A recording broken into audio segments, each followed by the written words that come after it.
ce que toi tu fais. Car ce que tu fais, tu le fais pour ta propre gloire. Tu ne le fais pas pour la gloire de l'homme, mais tu le fais pour ta propre gloire. Seigneur, ce matin, tu nous as convoqués dans ta présence, éternel Dieu, où nous sommes venus nous rassembler avec toi, éternel Père, afin de célébrer ta majesté et de te glorifier, Seigneur. Qui sommes-nous, éternel Dieu? Et le roi David, éternel, disait, qui est l'homme pour que tu te souviennes de lui? Et le fils de l'homme pour que tu rappelles à toi son souvenir. Et il a ajouté, Seigneur, mais cependant, tu l'as fait juste d'un peu inférieur à toi.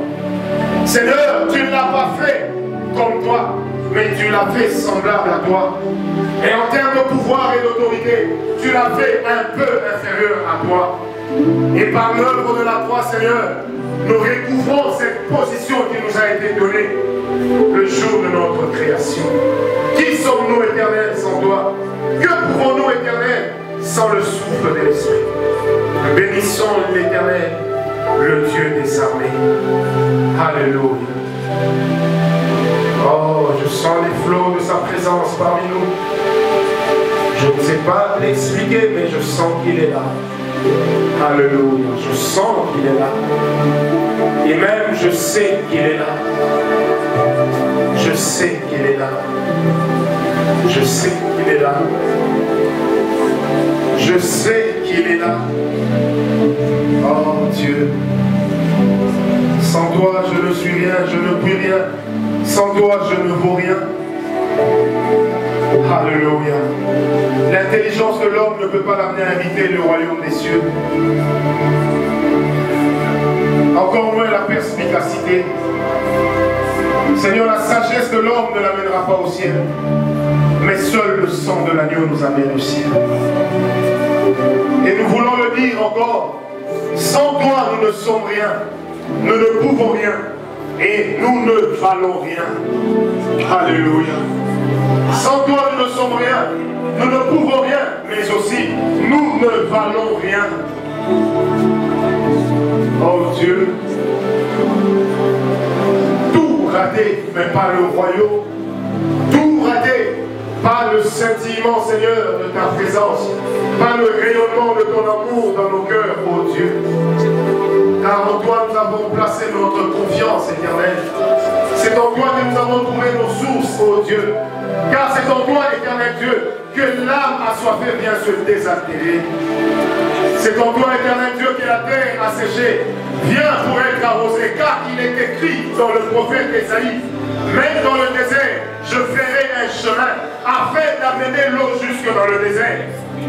Il est écrit chez Ésaïe, je t'arroserai, j'arroserai tes jours. Alléluia. Qui est comme toi, Seigneur? Qui est semblable à toi, le Dieu d'amour? Qui est semblable à toi, le prince de paix? Il est très connu. Un jour, Jésus était avec ses disciples. Amen. Ses disciples lui ont posé une demande. Ils ont dit, Seigneur, augmente-nous la foi. Alléluia. Alléluia. Je répète, c'est les disciples de Jésus ont dit à Jésus, Maître, augmente-nous la foi. Au lieu que Jésus leur dise, venez, je vais vous imposer la main, afin que votre foi augmente. Qu'a fait Jésus? Il leur a dit ceci, si vous avez la foi comme un grain de sénévé, vous direz à cette montagne, ôte-toi de là, pardon, et la montagne fera quoi? Non, répondez avec moi. Vous direz à cette montagne, fais quoi? Ôte-toi de là, pardon, et la montagne s'en ira. Amen. Je sais que c'est le verbe à ajouter là qui vous complique un peu. Alléluia. Jésus ne dit pas à ses disciples que si vous avez la foi, vous irez vers la montagne et vous chercherez des chariots ou des caterpillars pour transporter la montagne. Non. Mais Jésus dit à ses disciples, si vous avez la foi comme un grain de sénévé, vous direz à cette montagne, quitte de cet endroit, et que fera la montagne? Elle s'en ira. Alléluia. Je reprends. Jésus dit à ses disciples, vous ne pas quitte de là et la montagne s'en ira. Alléluia. Alléluia. Qu'est-ce qui faisait la force de la parole qui sortait? C'était la foi qui entretenait cette parole. Tout ce que Dieu fait avec nous, ce n'est pas le résultat d'une prophétie. Alléluia. Tout ce que Dieu fait avec les chrétiens, ce n'est pas le résultat d'une révélation. Et ce qui fait que beaucoup de gens échouent sur le chemin de la puissance, c'est parce que nous voulons que Dieu nous dise à l'avance tout ce qu'il va faire. Si Dieu nous dit tout ce qu'il va faire, alors notre foi n'a plus de sens. Est-ce que vous êtes avec moi? Et je répète, Jésus dit à ses disciples, si vous avez la foi comme quoi, un grain de sénévé, vous direz à cette montagne, ôte-toi de là, et que fera la montagne? Elle quittera. Amen. Ce matin, je voudrais dire à quelqu'un, les anges ne sont pas toujours délégués pour enlever les montagnes qui sont devant toi. Est-ce que tu me comprends? Il est de ces montagnes qui sont placées devant toi. Seule la foi en Dieu et la parole que tu libères peuvent enlever la montagne de là où elle se trouve. Mais Dieu explique ceci, ou Jésus explique à ses disciples, que de même que la montagne est un mystère pour la nature, de même que la foi est un mystère pour le monde spirituel. Seul celui qui a la foi peut savoir comment est-ce qu'on utilise la foi. La foi n'a pas de mode d'emploi. La foi n'a pas de mode d'emploi, je répète. La foi n'est utilisée que par la bouche. Est-ce qu'on me comprend? Et celui qui croit dans son cœur, qu'est-ce qu'il fait? Il déclare, il proclame. Et lorsqu'il proclame et qu'il ne doute point dans son cœur, tout ce qu'il a dit fera quoi? Arrivera. Amen. Généralement, nous échouons sur le chemin de la foi parce que lorsque nous parlons, nous laissons une place à ce que le diable puisse résister. Jésus, quand il travaillait, il ne prévoyait pas les attaques du diable parce qu'il avait la foi. Est-ce que quelqu'un est avec moi? Ta foi a la capacité de te programmer là où personne n'est attendu. Et je peux même dire quelque chose. Ta foi peut t'amener même là où Dieu n'avait pas prévu que tu y ailles. Pourquoi? Parce que Dieu ne t'a pas créé comme un robot. Dieu t'a créé avec quelque chose qui a la capacité de t'amener là où personne ne t'attendait. Et je voudrais dire à quelqu'un, le combat du diable dans le découragement, dans les faiblesses, c'est quoi? C'est affaiblir notre foi. Et la foi de l'homme s'entretient par les sentiments de son cœur. Un homme qui a un cœur avec des sentiments troublés ne peut jamais avancer avec Dieu et exercer la foi comme il faut. L'échec entre sur le chemin, même de l'onction, dès lors que votre cœur est troublé. Amen. Et si le diable attaque votre cœur, c'est parce qu'il sait, une fois que les sentiments ou les souches du cœur sont brisées, la foi est impossible à exercer. C'est pourquoi Jésus dira à ses disciples, si vous ne doutez pas dans votre cœur et que vous parlez à cette montagne, que fera la montagne? Elle s'exécutera. Mais comment une montagne peut-on lui parler? A-t-elle des oreilles? Le sable sur lequel nous sommes, a-t-il des oreilles? Dans Ésaïe 60, l'Éternel dit ceci à Israël, lorsque tu entreras, tu rebâtiras pour moi le temple, voici, tu appelleras le mur du septentrion, l'Éternel est ici. Tu appelleras la porte d'entrée, le Dieu de gloire est ici. Amen. Mais pourquoi Dieu dit à Israël que tu devras donner des noms, et au mur et aux portes? Parce que Dieu voulait faire comprendre ceci à Israël. Tout ce qui existe émet un son, et tout ce qui existe a la capacité d'écoute. Elle se fissure. D'où même les érosions. Il y a des scientifiques qui disaient les érosions sont la rébellion de la nature sur une domination excessive de l'homme. Quand vous allez en Occident, vous allez vous rendre compte qu'on a taillé des montagnes juste pour faire passer des métros. Quand vous allez à Paris pour arriver à Londres, on a même brisé l'océan juste pour faire passer un tunnel. Et qu'est-ce qui se passe avec ce tunnel? Presque tous les 5 ans, ce tunnel coûte aux deux nations 2 milliards de dollars. Et les scientifiques n'arrivent pas à expliquer d'où viennent à chaque fois les fissures. Et moi je peux vous l'expliquer ce matin, c'est la révolte de la nature. Et pourquoi la nature se révolte? Je répète, parce que la nature émet un son et la nature a des oreilles. Est-ce que quelqu'un me comprend? Et il n'y a que l'homme spirituel qui soit capable de parler aux oreilles de la nature afin que sa parole entre jusque dans le firmament. Est-ce que vous me comprenez? Même la chose que vous croyez ne pas avoir une voix, elle a la capacité de vous écouter. Qui Qui avait parlé à ces sandales?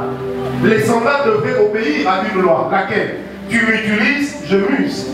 Mais pourquoi les sandales ne s'usaient pas? Parce qu'elles participaient à ce que Dieu était en train de faire. Mais qui a instruit les sandales? La parole de Dieu. Est-ce que quelqu'un est avec moi? Dis à ton voisin, parle à cette montagne.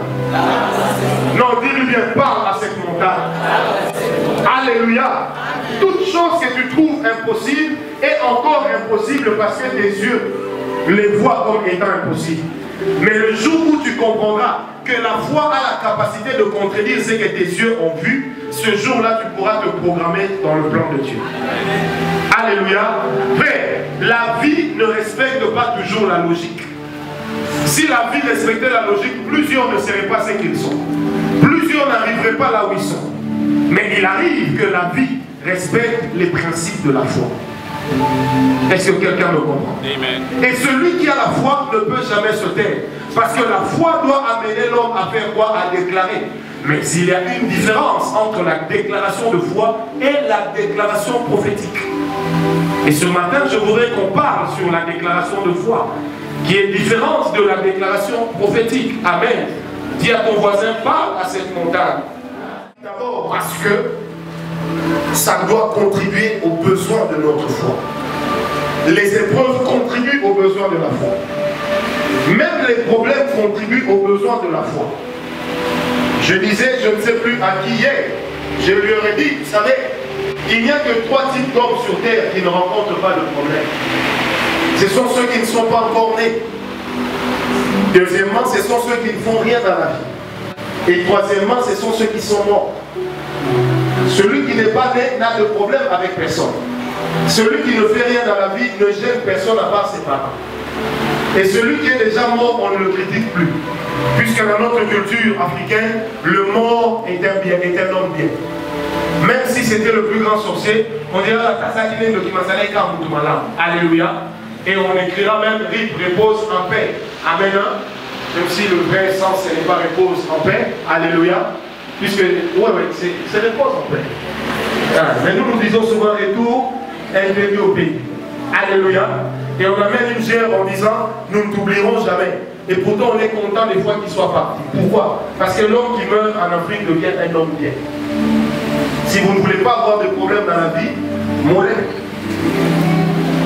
Et si vous ne voulez pas avoir de problèmes dans la vie, ne faites rien. Quelqu'un une fois m'a posé la question, prophète, qu'est-ce que moi je fais pour avoir tout le temps des problèmes? Je dis c'est simple, c'est parce que tu es remarquable et que tu as tout le temps des problèmes. Celui duquel on ne parle pas ne fait rien de bon. Est-ce que quelqu'un est avec moi?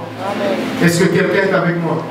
C'est comme ça que les animaux comme les lions ne se sont jamais grattés parce qu'une mouche est venue se poser sur sa pelure. Vous savez pourquoi? Parce qu'elle a les ongles assez longs pour se gratter. Et deuxièmement, parce que sa peau est tellement charnue qu'il lui arrive de ne rien sentir. Est-ce que vous comprenez? Le lion a d'autres préoccupations. La mouche a des préoccupations qui ne peuvent pas intéresser le lion. Tout dépend de là où vous êtes. Est-ce que quelqu'un est avec moi? Frère, si vous avez un problème de 10 $, ce n'est pas le cas du ministre des Finances. Donc votre prière ne sera pas pareille. Si vous priez, Seigneur, l'homme qui a une petite vision ne peut pas avoir une grande foi. Qu'est-ce qu'il va en faire? C'est comme quelqu'un qui jeûne 40 jours pour avoir l'onction. Posez-lui la question. Vous cherchez l'onction pour faire quoi? Il vous dira pour guérir les malades. Posez-lui la question où? Parce que s'il faut jeûner 40 jours par an pour rester les mêmes, moi je vous interdis de les faire. Est-ce que vous comprenez? Amen. Il faudrait que chaque sacrifice dans la présence de Dieu représente pour vous un investissement. Amen. Je ne dis pas que le jeûne est une monnaie d'échange, non. Le jeûne est une humiliation de l'être intérieur volontaire afin d'amener Dieu à être élevé en nous. C'est déjà un intérêt. Est-ce que quelqu'un est avec moi ce matin? La déclaration de foi, elle est très différente de ce que j'appelle la déclaration prophétique. Les deux semblent se ressembler, mais les deux ne sont pas la même chose. Alléluia. Alléluia. La déclaration de foi, elle paraît être une prophétie, mais elle n'est pas une prophétie. Mais à l'écoute de ce à quoi elle s'adresse, elle est une prophétie. Je reprends. La déclaration de foi, elle n'est pas une prophétie. Mais là où elle s'adresse, elle paraît être une prophétie. Je m'explique. Une prophétie est une parole, un langage, un signe que Dieu montre à l'homme, par lequel il parle à l'homme. Et comme nous sommes dans l'accomplissement des promesses, qui est notre grand thème, la promesse peut être une prophétie comme nous l'avions dit. Alléluia. C'est ça la prophétie. Mais la déclaration de foi, elle naît en vous, elle ne naît pas en Dieu. Elle naît dans votre esprit. C'est votre esprit, au travers de sa capacité de voir, qui fait germer votre foi à une certaine dimension. Est-ce qu'on me comprend? Et maintenant, votre foi, lorsqu'elle est en train d'incuber une pensée, cette pensée-là, c'est ça qu'on appelle la foi. Parce que la foi, maman Ernestine, elle marche toujours avec la qualité de tes pensées. Si tu veux guérir un malade, ta pensée doit te montrer que le malade peut être guéri. Si ta pensée émet un doute, ton cœur s'arrête. Et si ta pensée émet un doute, le malade, peu importe l'onction dans l'environnement, il ne peut jamais être guéri. Pourquoi? Parce que sa guérison n'est pas cachée en Dieu, elle est cachée dans ta foi. C'est pourquoi Jésus avait dit, allez, guérissez les malades. Il n'a pas dit, priez que je vienne guérir les malades. Mais il a dit, vous-même, devant la maladie, guérissez les malades. Est-ce que quelqu'un me comprend?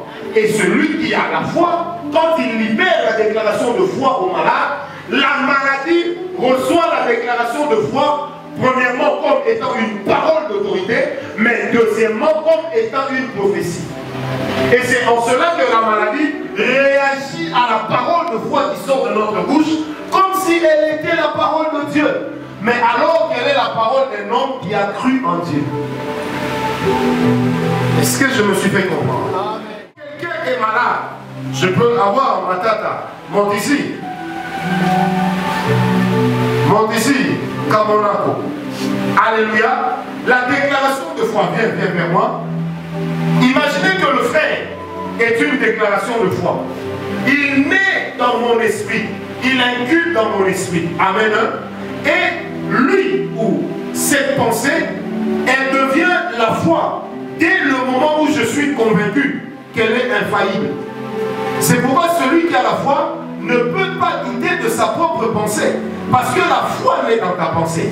Et l'homme dans sa pensée est un être qui image toutes choses.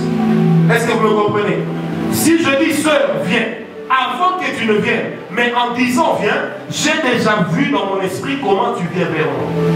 Vrai ou faux? Et si je te dis viens, et je te parle avec confiance, parce que je sais que tu n'as pas d'autre choix que de venir vers moi. Est-ce que vous me comprenez? Alors, une fois que cette pensée devient la foi, quand je la libère vers la maladie la reçoit. Elle ne reçoit pas mon identité, mais elle reçoit la parole que j'ai libérée. Et cette parole que j'ai libérée, elle a l'autorité de la parole de Dieu sur la maladie. Et cette autorité de la parole de Dieu sur la maladie devient pour la maladie une prophétie. Est-ce que quelqu'un est avec moi? Alléluia. Dans votre place, vous avez bien compris? Est-ce que c'est clair? Alléluia. Premièrement, c'est en cela que consiste la déclaration de foi. Dans la déclaration de foi, deuxièmement, la déclaration de foi n'est pas une pensée conçue en Dieu, mais elle est une pensée conçue dans votre esprit. Est-ce que tu comprends? Tu as déjà cru en Dieu. Or, en croyant à Dieu, le reste c'est ta foi qui l'image. C'est pourquoi la Bible dit dans Hébreux 11, verset 1, la foi est une ferme assurance des choses qu'on fait quoi? Qu'on espère. Et non une ferme assurance des choses que Dieu nous a dit. Est-ce que vous êtes avec moi?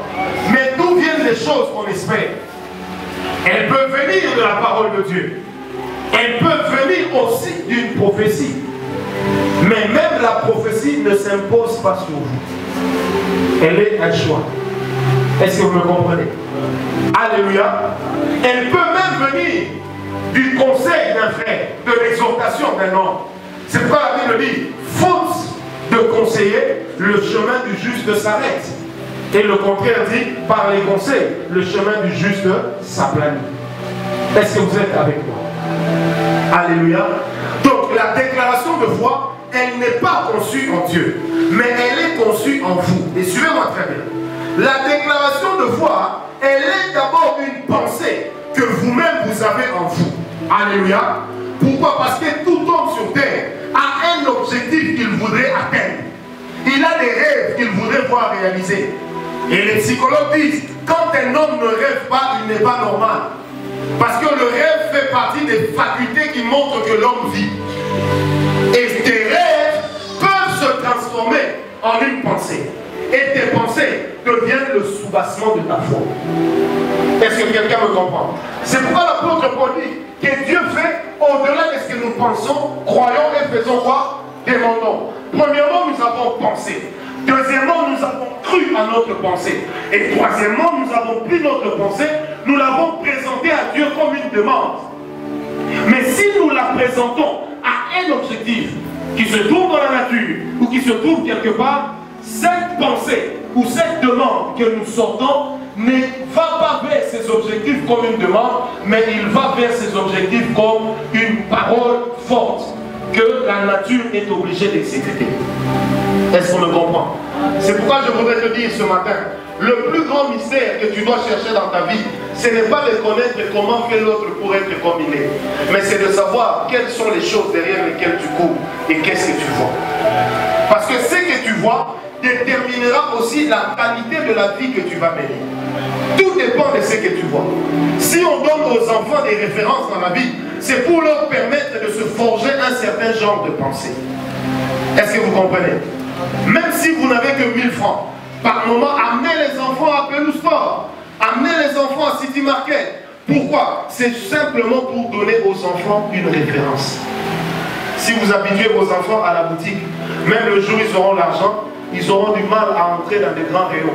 C'est comme ça qu'au Congo, la plupart n'ont pas été habitués au supermarché et vous allez rencontrer des gens qui friment parce qu'il est dans un supermarché. Tout ça est une affaire de référence. Amen. Moi j'habite à côté de Pelou Store à Binzalaba. Mais les gens sont heureux de bondir le sachet de Pelou, alors que c'est même gratuit. Est-ce que vous me comprenez? Une fois, quelqu'un a envoyé sa bonne à Pelou. La bonne est allée se parfumer. Parce qu'elle devrait aller à Pelou. Mais qu'est-ce qui l'amène à réagir comme ça? Manque de référence. Est-ce que vous êtes avec moi? Donc la parole de foi, elle n'est pas conçue dans le cœur de Dieu, mais elle est conçue dans le cœur de l'homme. C'est pourquoi l'homme qui marche avec Dieu, j'insiste, il doit absolument savoir qu'est-ce qu'il veut dans sa vie. Quels sont les objectifs qu'il s'assigne? Celui qui n'a pas d'objectif dans sa vie ne peut pas prétendre avoir la foi. Est-ce que vous me comprenez? Parce que vos objectifs, ça va stimuler votre espérance. Vos objectifs vont devenir une image dans votre esprit. Et quand elles seront devenues une image, c'est dans ce moment-là que vous y croirez. Et en y croyant, ça devient la foi.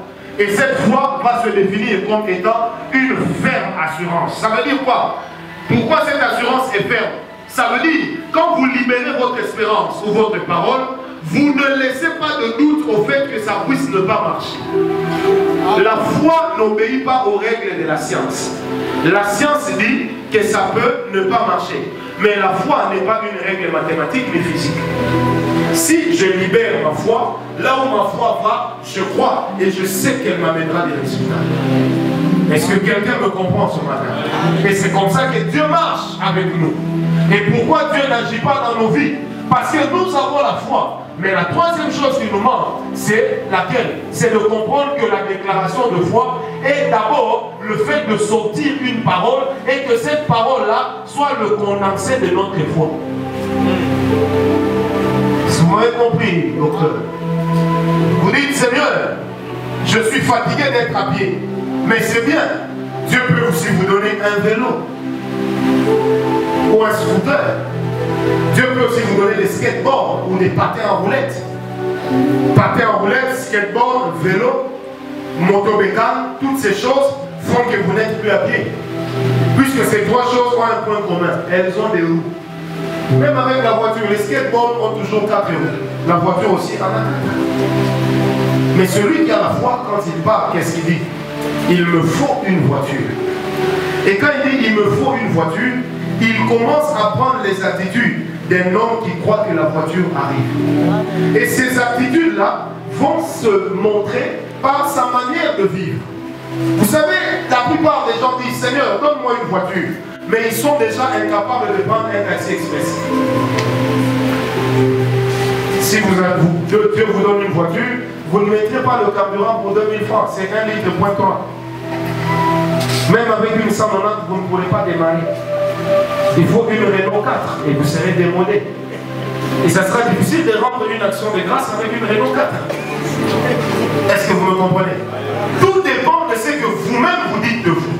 Tout dépend de ce que vous-même vous savez de vous. Mais tout dépend aussi des objectifs que vous assignez.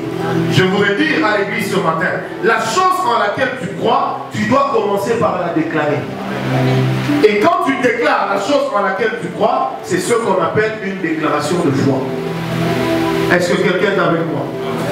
Je répète, c'est quoi la déclaration de foi? C'est dire ou sortir des paroles. Ou si vous voulez d'une manière simple, je dirais, la déclaration de foi, c'est l'articulation verbale des choses auxquelles nous croyons. Si toi ça t'arrive, ça te regarde. Moi je ne crois pas ça. Depuis le début, je n'y ai pas cru. Est-ce qu'on me comprend? Et je lui ai dit, depuis un pas passé, je lui ai dit, écoute ma femme, est-ce que tu as fait ta valise pour aller accoucher? Elle me dit oui.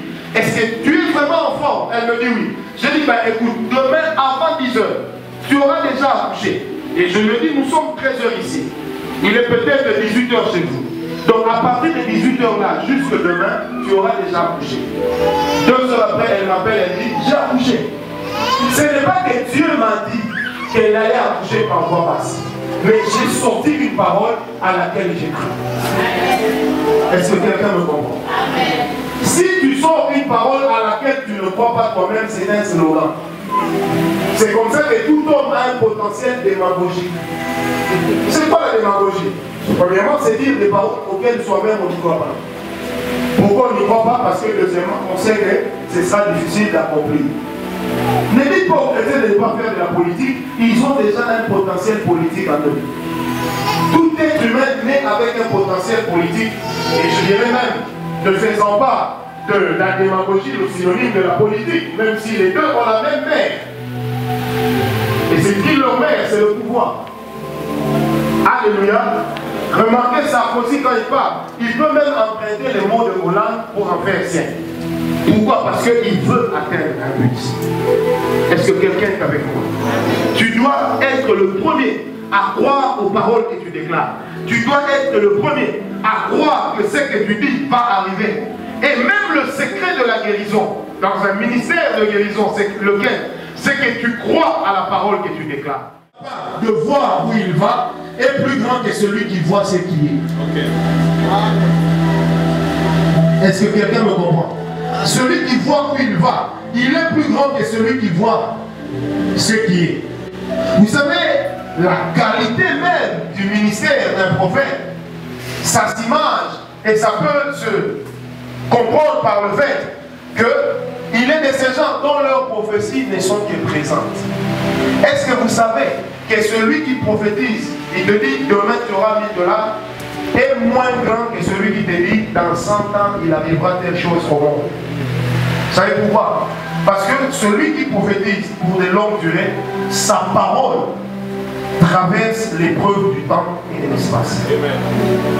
Mais celui qui donne une prophétie qui s'accomplit dans une semaine, il est grand, mais généralement il a exercé la parole de connaissance. Vous savez pourquoi? Parce que le décor spirituel de l'accomplissement était déjà là. Mais celui qui prophétise sur 50 ans, il n'y a pas de décor. Parce que le décor est caché en Dieu. La matière ne l'a pas encore révélé. Est-ce que quelqu'un me comprend? Est-ce que quelqu'un me comprend? C'est pourquoi quand tu parles, tu dois parler comme ayant reçu autorité. Et tu dois parler en croyant que ce que je dis va arriver. Des fois les gens nous posent des questions. Comment vous faites pour guérir les malades? Frère, la notice est simple. Je n'ai pas dormi une nuit et puis Dieu est venu me dire, Francis, tu devais guérir les malades. Non. Non, non, frère. Moi j'ai guéri les malades pendant que je ne parlais pas en langue. Quel courage! En 1993, campagne d'évangélisation à l'Institut IPEN. On dit frère Francis va prêcher. Frère, courage et constat. Moi-même, je viens prêcher un discours. Dans un papier sur lequel j'ai écrit, j'ai ingurgité les paroles de ce papier-là. Et quand je parlais aux gens, en fait, c'était... Il manquait plus que je dise au début, rien. Alléluia. Et à la fin, j'ai pris mon courage à deux mains. J'ai dit non, Dieu est là. J'ai commencé à bondir parce que j'avais vu ça chez vous. Et puis j'ai dit, allez, tous les malades venez ici. Aujourd'hui, vous serez guéris. Aucun malade ne sortira ici. Il y avait que 24 personnes, ne vous en faites pas. Mais 18 se sont levés malades. Et quand ils sont levés malades, au lieu que je me dise, non, ça arrive, j'ai commencé à faire bondir plus fort. J'ai dit, aujourd'hui, sont les lots des mélos. Comment on voit Satan? Les lots. Oui, plus je parlais, je sentais une rage en moi. Alléluia. Je priais dans une église où on priait pour les malades en requête. Prions pour le frère, Père, il souffre, oh Dieu, fais grâce. Oh Seigneur, Seigneur. Non, ça ne guérit pas. Il a la maladie, il guérit. Va-t'en. Moi, je l'ai fait. À la fin, j'ai eu le courage de poser la question. Qui est guéri? Et puis écoutez ce que j'ai dit. J'ai dit, si vous avez un problème physique, testez. Venez d'être guéri. Venez d'être guéri. Ah! Frère, qui vous ouvre ça. Mais au fond, je savais que Dieu allait faire ça. Et Dieu me témoigne, tous étaient guéris. Et quand je suis sorti, on m'a surnommé évangéliste international. Alléluia. Souvent, c'est ton intelligence. Tu es tellement intelligent que quand tu fais ou tu établis un raisonnement aussi logique, toi-même tu te rends compte que ça ne tiendra pas. Vrai ou faux? Mais si on devait suivre la logique, une vierge ne pouvait pas avoir un enfant. Parce que les lois de la logique disaient un homme doit aller avec une femme pendant sa période bonne, et ensuite la femme concevra. Si elle n'avorte pas, l'enfant naîtra.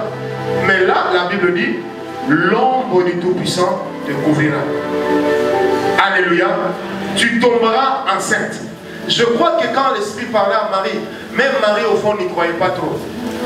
Parce que dans l'histoire, on n'avait jamais vu l'ombre du Tout-Puissant couvrir quelqu'un.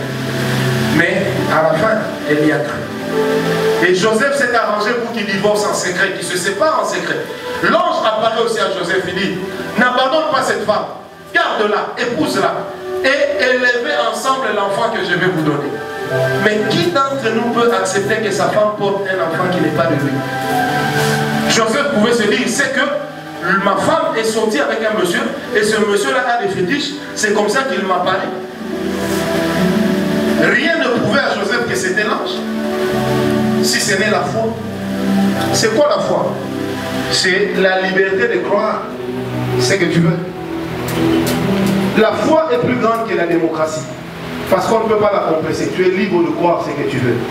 La foi peut s'apparenter à de l'utopie. Parce qu'elle n'obéit pas toujours aux règles de la morale.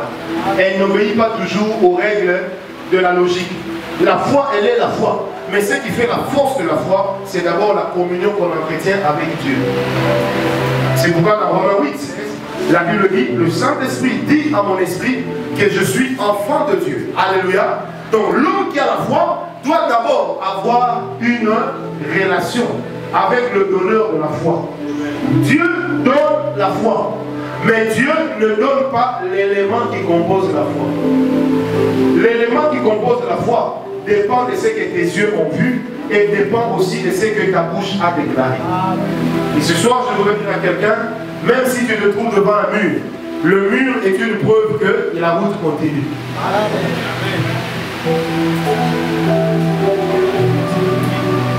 S'il y a une porte, c'est une preuve qu'il y a autre chose derrière. Et s'il y a ce mur, pourquoi il est mur? Parce qu'il y a autre chose derrière. S'il n'y avait rien, il n'y aurait pas de mur. Ce serait un monde continuel à l'infini. Si Dieu a établi des limites, il n'y a que notre foi qui soit capable de transcender ces limites. Et moi je voudrais dire à quelqu'un ce matin, je ne crois pas qu'il y ait quelque chose que Dieu ne soit pas capable de faire. Il est capable de tout. J'ai suivi un documentaire, comment on voyait dans Christ TV. C'est un documentaire qui passe souvent sur Amen TV. Bon, qui était en campagne, une femme, son mari est décédé. Il avait la nuque brisée. On met le mari dans le cercueil. 3 jours plus tard, on amène le cercueil pour aller enterrer. On passe devant la campagne, le lieu de la campagne. La femme dit, faites descendre mon mari. Moi j'aime bien.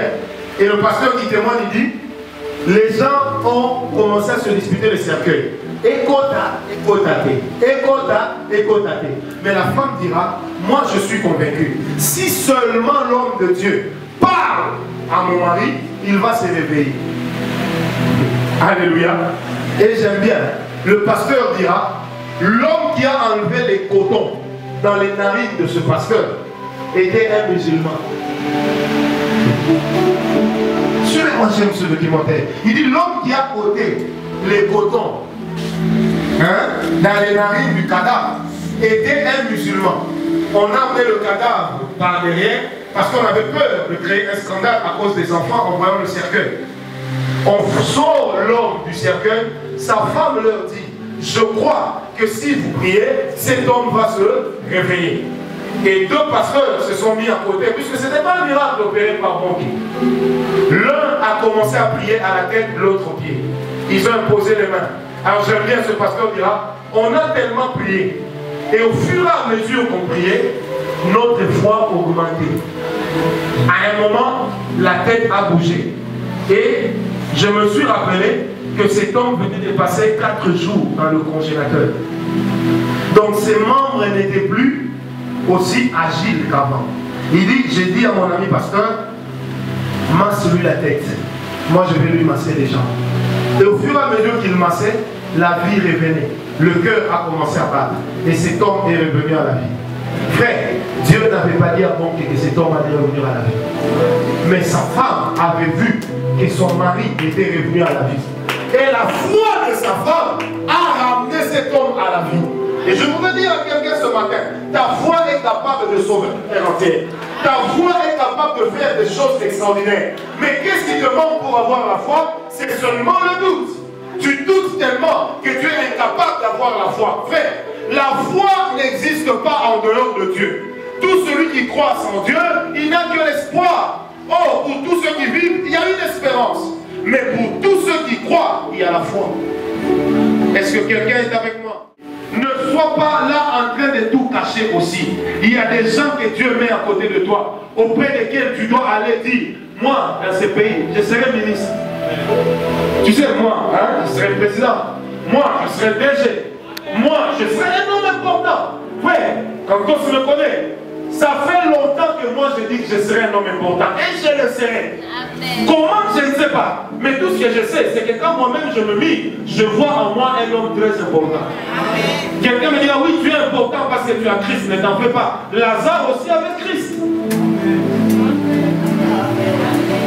Est-ce que quelqu'un est avec moi? Est-ce que quelqu'un est avec moi? La Bible dit, cherchez le royaume des cieux et le reste vous sera donné par surcroît. Mais si vous vous arrêtez au royaume, eh bien mourrez. J'ai le royaume. Quand j'ai le royaume, je vais dans les autres acquisitions qui sont liées au royaume parce que je crois à ces choses. Frère, la foi s'entretient. Il faut refuser les gens qui vous enquiquinent. Il faut refuser ça. Frère, moi j'ai prié quelque part. Un grand pasteur de ce pays, il a commencé à dire, non, les gens parlent de l'onction. L'onction ne peut pas descendre sur les vêtements. Je me suis levé calmement, j'ai arrangé ma chemise. Dans une grande église, quand je suis sorti, un frère du protocole m'a suivi. Je lui ai dit, mais ce que le pasteur dit n'est pas correct. Il dit comment? Je dis, moi je ne crois pas à ce qu'il dit. Il me dit, tu peux le prouver. J'ai dit, je ne suis pas obligé de le prouver. Il me dit, pourquoi? J'ai dit, parce que j'ai décidé que je ne croirais pas. Point. Alléluia. Si tu as la foi en une chose, refuse les choses qui te diront le contraire. Refuse aussi les gens qui... Frère, Dieu ne nous a pas appelés à mener une vie chrétienne basée sur la philosophie et la réflexion. Si c'était que ça, nous serons tous devenus des psychologues et des grands philosophes. Et on aurait tous fini par chanter un jour dans le drame de la Bible où ce drame, tout l'écrit, s'élève le chant des opprimés. Une bonne rime, prose, posée. Mais ça, ce n'est pas la parole de Dieu, ce n'est pas la foi. Est-ce qu'on me comprend? Parler un bon français ne fait pas de vous un homme de foi. Alléluia. C'est celle qui est dedans. Comme je dis, toi là, papa là, Dieu va te donner une bénédiction. Ça vient de Dieu par la foi. ça va s'accomplir. Quand ça s'accomplira, lui-même rendra témoignage en disant une bénédiction. Est-ce que quelqu'un est avec moi? Dieu n'a jamais créé l'Académie française. C'est pourquoi Dieu aime qu'on parle en langue. Parce que là, il n'y a pas de déclinaison. Il n'y a ni le, ni la, ni L apostrophe, ni H aspiré, ni H, ni C. Non. Le haricot, au lieu de dire l'haricot.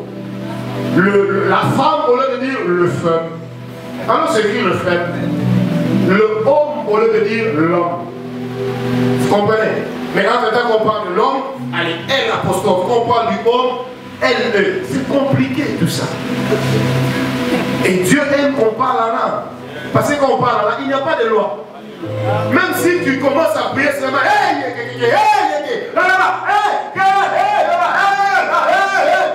frère, ça compte. Personne ne te dira pourquoi tu cries. Tu diras, je parle en langue. Le parler en langue n'a pas de loi. Alléluia. Est-ce que quelqu'un est avec moi? Alléluia. Qui t'a dit que la langue c'est seulement chikamala, ça finit par faire mal à la tête à la fin. Il fait chaud comme ça. C'est pourquoi les langues n'apportent plus beaucoup aux gens.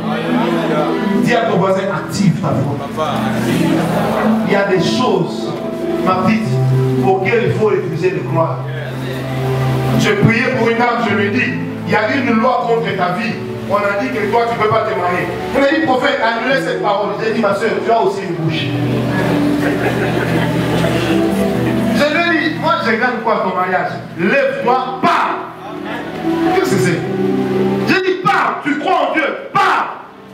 Moi, ce que je peux faire, c'est te pousser. Mais c'est ta vie. Je ne suis pas Jésus pour mourir à la croix pour quelqu'un. Il est déjà mort. Il est ressuscité. Alléluia. On peut même crier Amen bien. Amen. Alors, ne me prenez pas pour Jésus. Je ne suis pas un preneur en charge. Non. Moi, je te pousse. Toi, tu exerces ta foi. Voilà pourquoi quand on parle aux gens, même avec campagnes d'évangélisation, on les amène d'abord à avoir la foi. Parce que celui qui a la foi est capable de vivre un miracle. Mais celui qui n'a pas la foi, il va philosopher. Refusez les gens qui vous amènent dans des polémiques. Les polémiques n'ont jamais enrichi quelqu'un. Alléluia. Si vous restez dans les polémiques, et bien un jour, on vous prendra pour un fou. Et dans ce pays, le Congo, les gens qui sont restés dans les polémiques n'ont jamais évolué. Les gens qui sont restés, la Constitution dit, ils n'ont jamais évolué. La vie, c'est un pragmatisme. Tu peux dire tu es chef de l'État, tant que tu ne diriges personne, tu ne l'es pas. Et c'est ça la vérité. On doit tirer ça chez nous. Est-ce que quelqu'un peut me dire un amen bien? Quelqu'un peut me dire un amen bien? Non, quelqu'un peut me donner un amen bien? Mais ne vous trompez pas d'adversaire dans la vie. Alléluia. Vous avez beau dire au Papa avait gagné les élections. Oui, mais il est à la CPI. Et à la CPI, là, il n'y a pas d'élection.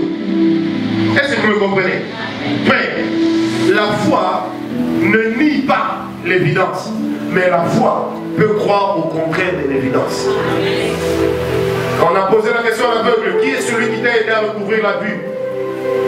On voulait qu'il dise qu'il est le Messie pour le condamner. L'aveugle dira, je ne sais pas qui il est. Mais moi, ce que je sais, j'étais. Maintenant, je vois. Mais arrivé au travail avant, tu es à la RTNC. Le ministre de l'Information travaille aussi à la RTNC. Tu arrives un jour à 6 h, tu passes par le couloir de Rabachandra, je vais appeler ici. Est-ce que tu comprends? Les gens peuvent dire qu'il fait des fétiches. Depuis longtemps, on dit que tu fais des fétiches. Tu n'as encore rien eu. Alors, pour une fois, fais les fétiches de Dieu. Est-ce que quelqu'un me comprend? Est-ce que quelqu'un me comprend? Non. Est-ce que quelqu'un me comprend? Alléluia. Vous savez, le jour où moi j'ai vu la Maison Blanche, quand j'ai regardé ça, j'ai dit au frère avec qui on était, je dis ça, tu vois, ma place c'est pas ici dehors en train de regarder comme ça, non. Ma place bientôt c'est être dedans là-bas, on me reçoit bien. Au salon, on prend un verre de jus bien là. Et là, pour la première fois, je prendrai même du jus de tomate s'il faut. Est-ce que vous me comprenez? Frère, dis à ton voisin, tu dois avoir un rêve. N'oubliez jamais une chose. Vos rêves nourrissent votre foi. Mais vos rêves constituent également le soubassement de votre foi. Frère, vous savez, quelqu'un m'a dit une fois, moi j'aime pas le prophète Francis. Quand il parle avec tellement d'assurance, c'est un orgueil. Alors une soeur m'a posé, m'a étudié, elle a pris son poids, elle m'a dit, oui, prophète, tu sais que les gens dans cette ville étaient très orgueilleux. Je lui ai dit, c'est très bien. J'ai dit, mais à l'occasion de quoi? Non, quand tu parles là, même quand tu prêches, tu as tellement d'assurance. Au milieu de la j'ai dit, ma chère, au milieu de la même, c'est pas dit. C'est dit, oh caca. Je lui ai dit, Dieu n'exauce pas un orgueil. Quand j'ai dit, 50 personnes vont tomber, est-ce que je les tiens? Est-ce que je les touche? Est-ce que je les pointe? Qui les amène ici? Ah! Et j'ai dit à quelqu'un, tu vois que vous êtes hérétique. Comment vous voyez que nous commandons le Saint-Esprit? Pourtant vous êtes pentecôtiste, que vous ne croyez pas que le Saint-Esprit est Dieu? Non, je ne voulais pas dire, j'ai dit, tu as déjà dit. Est-ce que vous me comprenez? Dis à ton voisin, tu dois avoir un rêve. Ne laisse personne te voler tes rêves. Ne laisse personne te voler tes rêves. Frère, que les contraintes de la vie ne te fassent pas abandonner tes rêves. Même si ton mari court des concubines multiples, seul, continue à croire qu'il est là pour toi seul. Un jour, plus personne ne lui dira oui dehors. Oh, je suis convaincu dans mon cœur qu'il est de ces gens ici dont l'élément essentiel même de leur appel est la foi.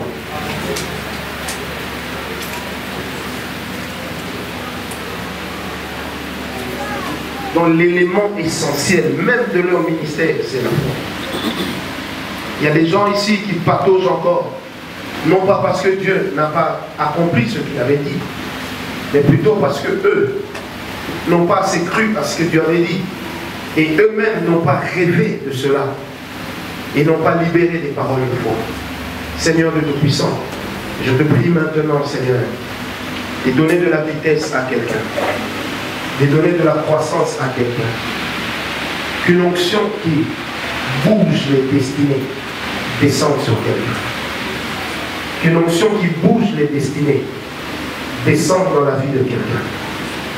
Je parle, je dis que l'onction qui va accomplir cette parole de foi, cette déclaration de foi, se libère de la vie de quelqu'un. Que quelqu'un entre dans le mouvement de l'esprit, là où personne ne pourra l'arrêter.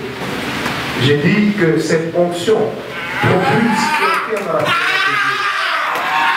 Amène quelqu'un dans les choses extraordinaires. Que ce soir, Dieu réponde à la foi de son peuple. Que ce soir, Dieu réponde à la foi de son peuple. Que ce soir, Dieu, ce matin, Dieu réponde à la foi du plus grand nombre. Ne regarde pas ce que Dieu fait avec l'autre. Que Dieu réponde à la foi du plus grand nombre. Que Dieu réponde à la foi de quelqu'un.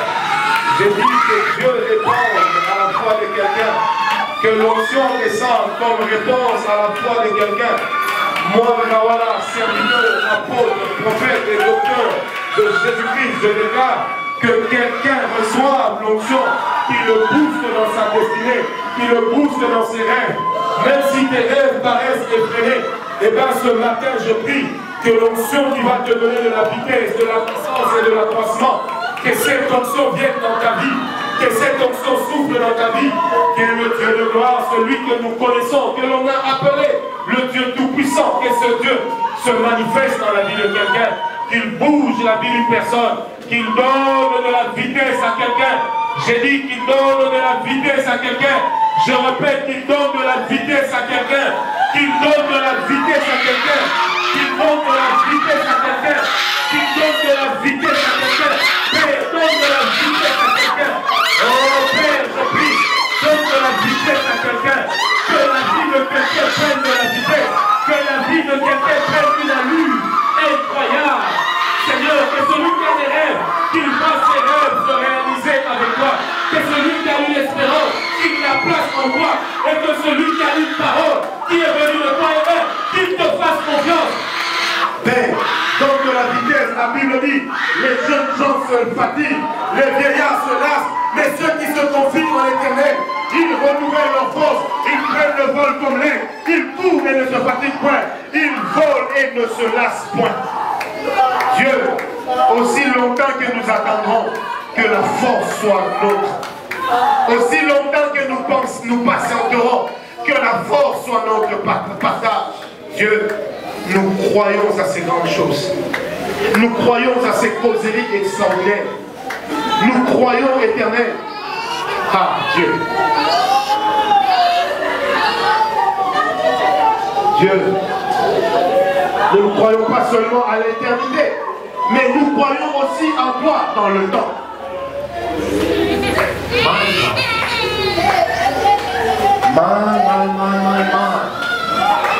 Ce soir, ce matin, que ton rêve devienne une réalité.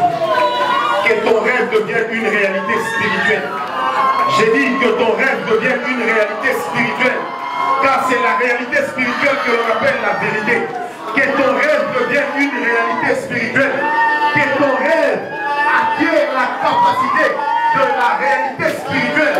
Que ton rêve entre dans le monde de la vérité. Que ton rêve entre dans le monde de la vérité. Que ton rêve entre dans le monde de la vérité. Que la réalité du surnaturel s'attache à toi.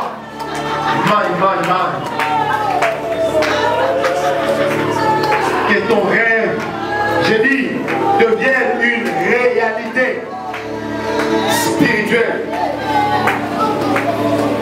Augmente-moi le son du synthé, je vais arrêter dans 1 minute.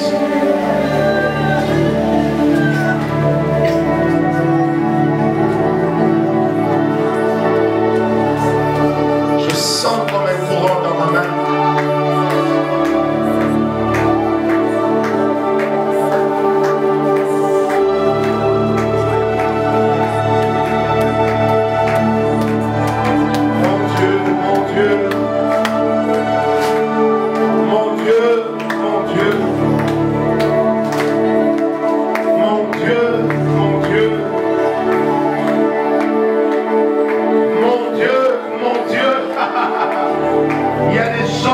De voir des vies